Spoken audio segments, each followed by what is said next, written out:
You check your bank balance on a Tuesday morning, and the pension that should be sitting there is smaller than it was last fortnight.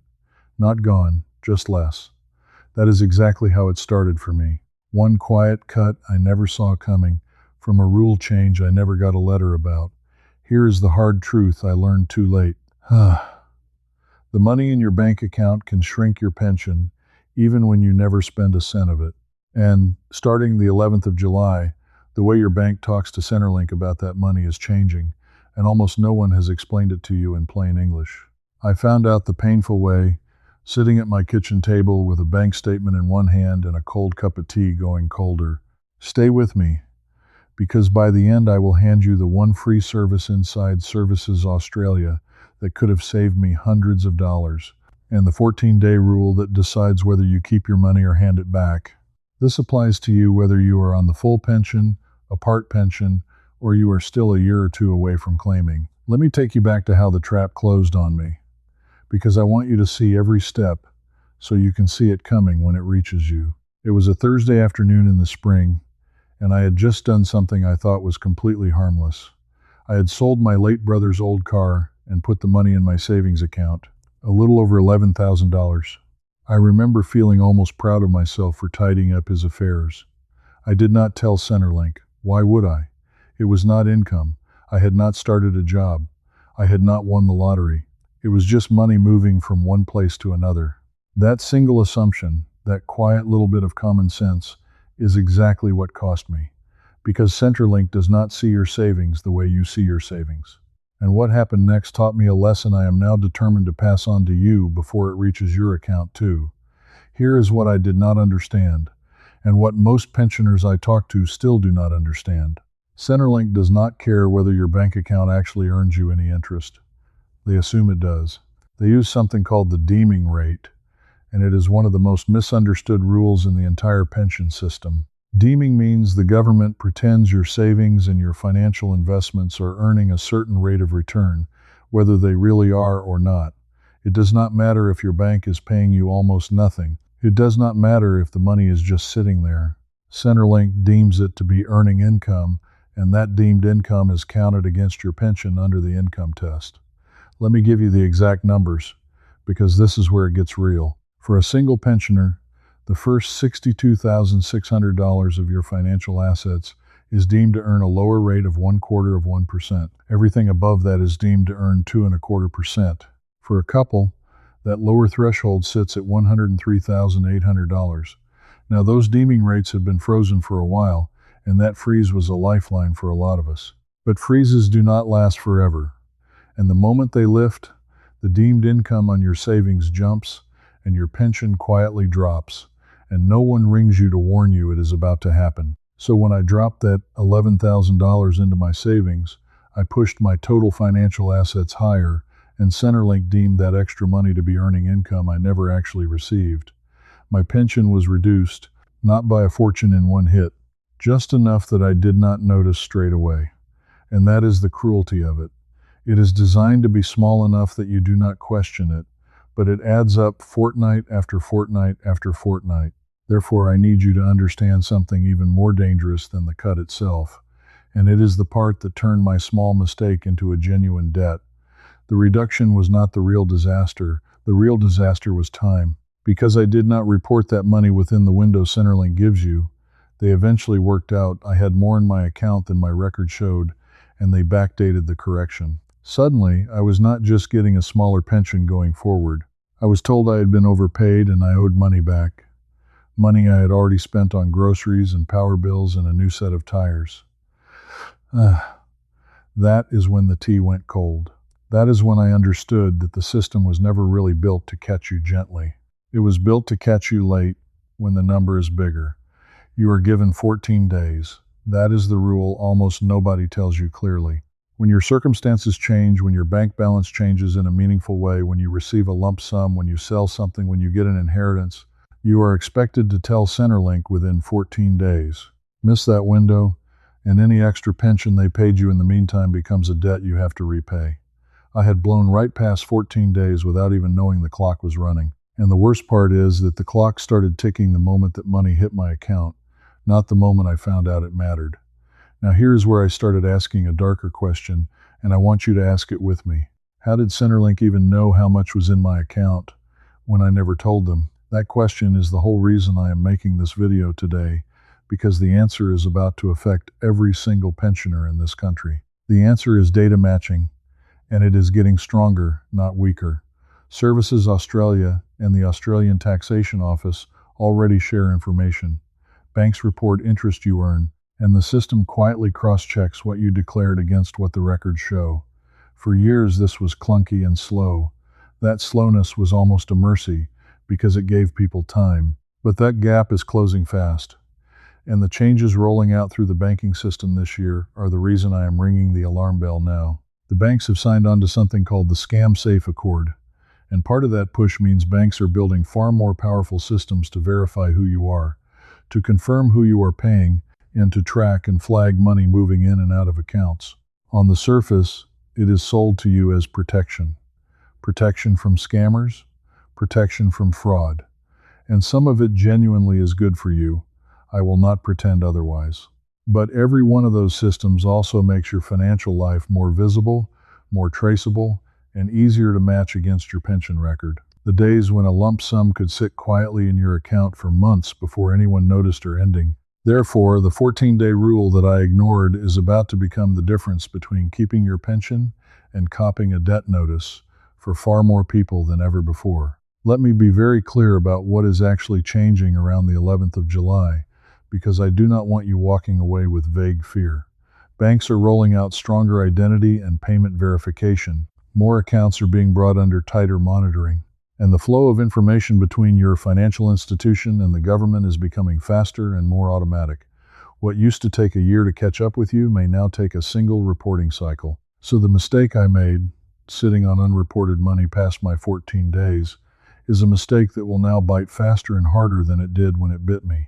And this is the moment I want to introduce you to who actually benefits from all this confusion. Because it is not an accident that you were never told any of it plainly. Think about it. Every fortnight that your deemed income quietly trims your pension, that is money that stays in the budget instead of in your pocket. Every pensioner who does not understand the 14-day rule and ends up with a debt, that is money flowing back the other way. The system does not profit from you understanding it.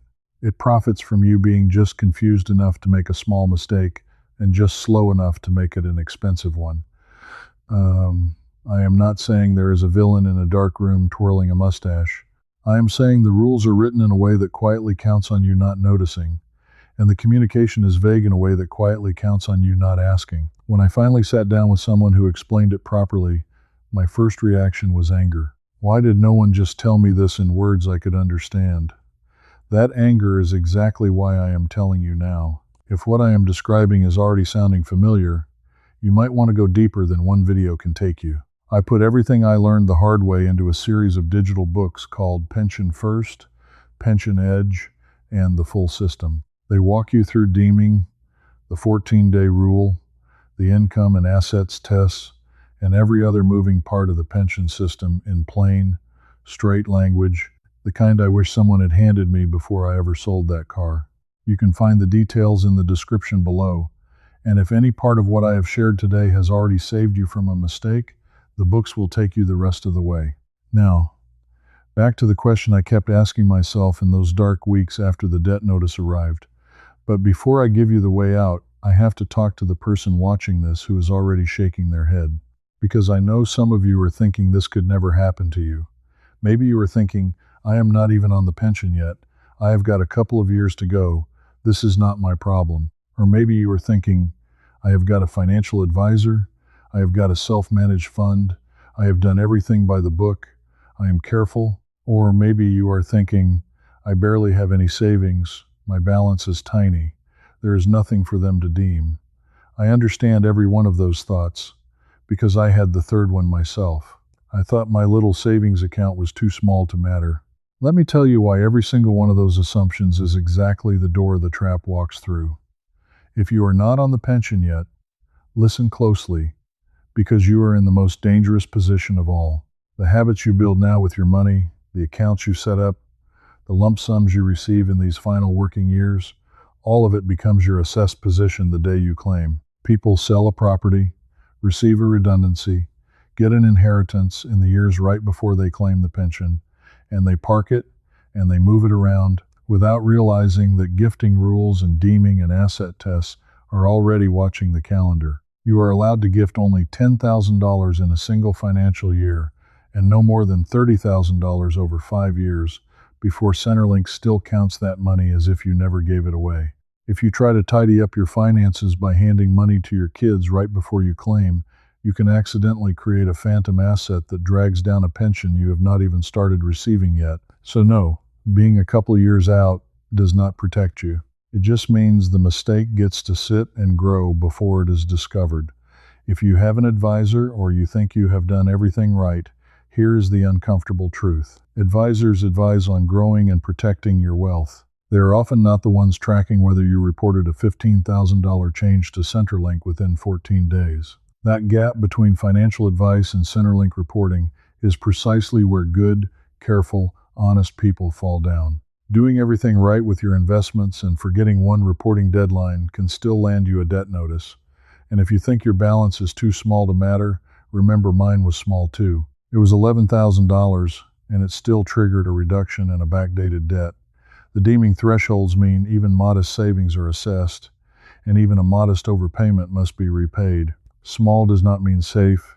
Small just means you are less likely to be watching, which is exactly what makes you easy to catch. So here is the one concrete step I want every single one of you to do this week. No advisor required, no cost, no appointment fee. Log into your MyGov account, go into your Centrelink online account, and look at the section that lists your assets and your financial investments. Read what Centrelink currently believes you have. I promise you, for a huge number of people, that figure is wrong. It is out of date. It reflects a balance from years ago, or a shareholding you sold, or a bank account you closed. Because here is the twist that took me far too long to understand. Deeming can work in your favor too, if your balance has gone down. Let me explain, because this is the beginning of the way out. When I finally checked my record, I discovered Centrelink still had me listed with financial assets far higher than I actually held, from money I had long since spent down on living costs. They were deeming income on money I no longer had. That meant my pension had been assessed as lower than it should have been. The same system that had cut me for having too much was now cutting me for money that had already gone, and nobody had corrected it, because the system does not go looking for reasons to pay you more. It only rushes to correct the errors that go in its own favor. Therefore, the single most powerful thing you can do is keep your recorded assets accurate in both directions. When your savings go up, you report within 14 days to avoid a debt. When your savings go down, you update your record to claw back the pension you are owed. Most people only ever hear about the first half of that, the half that protects the government. Almost no one tells you about the second half, the half that protects you. And that brings me to the thing I wish someone had grabbed me by the shoulders and told me before any of this happened. There is a free service inside Services Australia called the Financial Information Service. Say that name to most pensioners and you will get a blank look, because it is one of the best kept secrets in the whole system. The Financial Information Service is staffed by officers whose entire job is to explain, for free, how deeming works, how the income and assets tests affect you, how a lump sum will change your payment, and how to keep your record correct. They are not selling you anything. They do not earn a commission. They are not trying to sign you up to a product. They are a service you have already paid for with a lifetime of taxes, and hardly anyone uses them because hardly anyone knows they exist. If I had picked up the phone and asked to speak to a Financial Information Service officer the day I sold that car, I would have been told, in plain words, exactly this. Report the $11,000 within 14 days. Understand that it will be deemed. Watch how it changes your fortnightly payment, and keep your record updated as you spend it down so your pension recovers. One phone call, no fee. And it would have saved me the debt notice, the backdating, the cold tea, and months of stress. That is the escape I had to learn the hard way, and I am handing it to you now so you never have to. Here is exactly how you use it. You contact Services Australia and you ask specifically to book a session with a Financial Information Service officer. You can do it over the phone, and they run information sessions as well. Before that call, you do the homework I mentioned. You log into MyGov, You find your recorded financial assets, and you write down the real, current figures from your actual bank accounts. Then you ask the officer 3 questions. First, is my recorded asset figure correct right now? Second, how is my current balance being deemed, and how much deemed income is being counted against me? Third, if my balance changes, what exactly do I need to report, and by when? Those 3 questions put you back in control of a system that was designed to keep you slightly in the dark. And there is one more layer to this that I need you to hold on to, because it is where the real money hides for a lot of you. If you are still doing any paid work, even a few hours, even the odd cash-in-hand job through the books, there is something called the work bonus that lets you earn a certain amount before it affects your pension at all, and unused amounts build up in a credit balance you can draw on later. The Financial Information Service Officer can walk you through how that interacts with your deemed income. This matters enormously for the person I spoke to earlier who is not on the pension yet but is still working, because used properly it can mean you keep more of both your wages and your pension when you finally claim. Nobody hands you this on a pamphlet at the front counter. You have to know to ask. Let me draw the whole thing together, because I want you to see the shape of the trap clearly, now that you know the way out. I made an innocent move with a small amount of money. I assumed savings were invisible because they were not income. The Deeming rules quietly counted that money as earning me an income I never saw, and shaved my pension. I blew past the 14-day reporting window without knowing the clock existed, and a small cut became a backdated debt. The banking changes now rolling out mean the system will catch that kind of mistake faster than ever, so the gap I fell through is closing on everyone behind me. And the entire time, there was a free service sitting right there inside Services Australia that could have stopped the whole disaster with one phone call that almost no one is ever clearly told about. So this week, before the 11th of July settles in and the new banking checks tighten the net, do these things. Log in and check your recorded assets. Correct them if they are wrong, in both directions. Learn your 14-day window and respect it like a bill due date. And book a free session with a Financial Information Service Officer and ask them your 3 questions. That is not complicated. It does not cost $1. And it puts you exactly where I wish I had been standing before I ever sold that car. I want to say one more thing to the part of you that still feels a bit of dread, because I promised I would not leave you in fear. You are not powerless here. The rules are confusing on purpose, but confusion is only dangerous while you stay in the dark. The moment you know how Deeming works, the moment you know the 14-day rule, the moment you know the Financial Information Service exists, the whole thing stops being a trap and starts being just another set of forms you can handle. I went from feeling ambushed by my own bank statement to feeling like I finally understood the game. And that is the exact feeling I want to leave you with today. If you take nothing else from my costly little lesson, take this. You were just spared the mistake I actually made, and the debt notice I actually got, and the sinking feeling of realizing the money was already spent. You clicked on this because you are the kind of person who would rather learn from somebody else's expensive afternoon than live through your own. That is not being paranoid. That is being the sharpest person in your street, the one who sees it coming while everyone else is still opening their smaller pension payment and wondering what happened. Now I want to hear from you, and I read these, so be specific. Did your Centrelink record match your real bank balance when you checked it, or was the figure they had for you wildly out of date? Tell me which way it was wrong, too high or too low, because that tells me whether the system has been quietly overpaying or underpaying people in your area. And tell me where in the country you are watching from, whether it is a capital city or a little town most people have never heard of, because I genuinely want to see how far this reaches. Drop it in the comments below. It only takes a moment, and it helps every other Australian scrolling past this feel a little less alone in it. And if you would rather hear the bad news early from someone who has already been burned than find out too late from a debt letter, then come and stand with the rest of us who share these hard lessons so no one gets blindsided. That is what this is really about, not a channel. A group of Australians watching each other's backs while the rules keep shifting under our feet. Because there is one more change coming that I am digging into right now, about a new verification step your bank may soon demand before it will even let you move your own money, and the pensioners who do not set it up in time could find their payments sitting frozen while they scramble to prove who they are. I will have the full story for you soon, and I do not want you to miss it, because the deadline on that one is closer than you think. I hope this helped you see it coming. This video was the overview, but inside the Pension Watch, I walk you through it step by step on your own accounts. Ask me your own question, and a real person, me, answers you myself. You'll be alongside thousands of older Australians just like you, so you're never doing this alone. Just point your phone's camera at the code on the screen, and you can cancel anytime.